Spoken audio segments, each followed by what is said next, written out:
All right. Well, back on Capitol Hill, the House is currently frozen right now, unable to move legislation forward as hardline House conservatives staged somewhat of a mini revolt in retaliation over Kevin McCarthy's debt deal. This moment caught GOP leadership by surprise. Watch.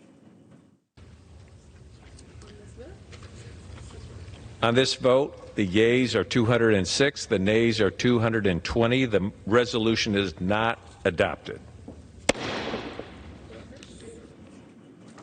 A group of conservative House Republicans banded together and voted to stop consideration of 4 bills. That's part of what you saw there. Mick, I'll get your thoughts on this in a second. But Chris, what's going on here? Because it seemed like last week Kevin McCarthy was in a better spot than he was beforehand, but now he's got his right flank making a little bit of noise and giving him a headache. Well, if this is what they need to do to flex better here for McCarthy than it would have been obviously on the debt ceiling, and if this is it, you're testing the picket lines, you're seeing how far you can push in. If that's what it is, then that's not that big of a deal for McCarthy for these ancillary sorts of pieces of legislation. The question is, what's the next move? What are they going to do next to try to harass and annoy and do all of that stuff? Is this a going forward thing? Are they emboldened from this? Or Mick Mulvaney probably? Yeah, Mick, what do they do next? Like, where does this go from here?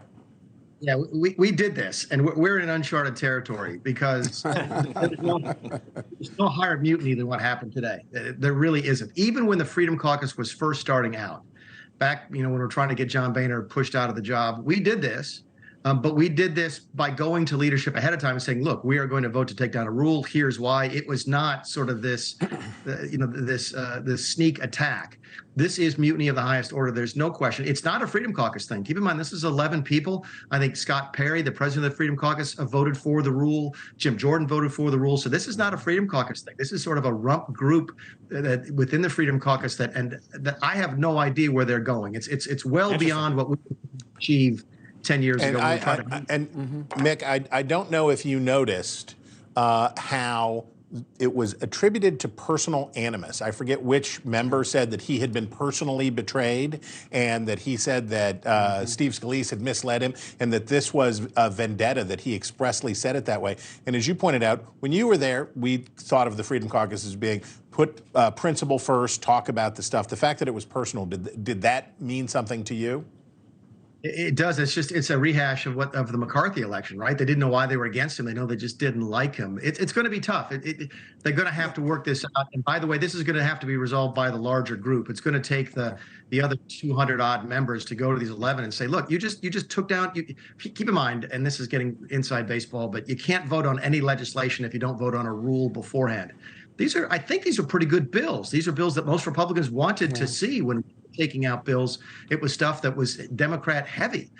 So it's an entirely different environment right now. I'm not sure Kevin can fix it by himself. It's going to have to be a family discussion. Well, Mick, this is Scott Bolden, the Democrat on the panel. I mean, the idea that 11 or 12 Republicans would vote with Democrats on something like this ancillary bill, is just hilarious, if not preposterous. But aren't they sending the Speaker a message early on an ancillary vote that what may be next is their move to replace him? Or am I over-speculating here?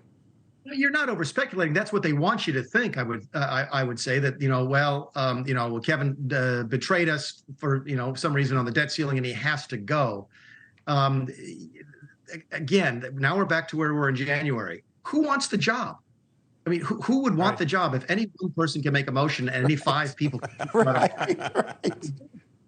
Steve Scalise was going to take the job. There's no chance. Patrick Henry, not a chance. The Democrats wouldn't take this job under these circumstances. So, look, they love the attention. A lot of them are talking about running for statewide office. Ralph Norman's talking about it in South Carolina. I think Dan Bishop is talking about it in North Carolina. And I get it, but it's a lot different than it was back when it was the original days of the Freedom Caucus, and that is something very different. All right, Mick Mulvaney, with the golf clubs behind him, get on off to the driving range, sir. Thanks for joining us. Appreciate it. Thanks for watching. Go to newsnationnow.com to find NewsNation on your television provider. And don't forget to subscribe. Click the red button to get more of NewsNation's fact-driven, unbiased coverage.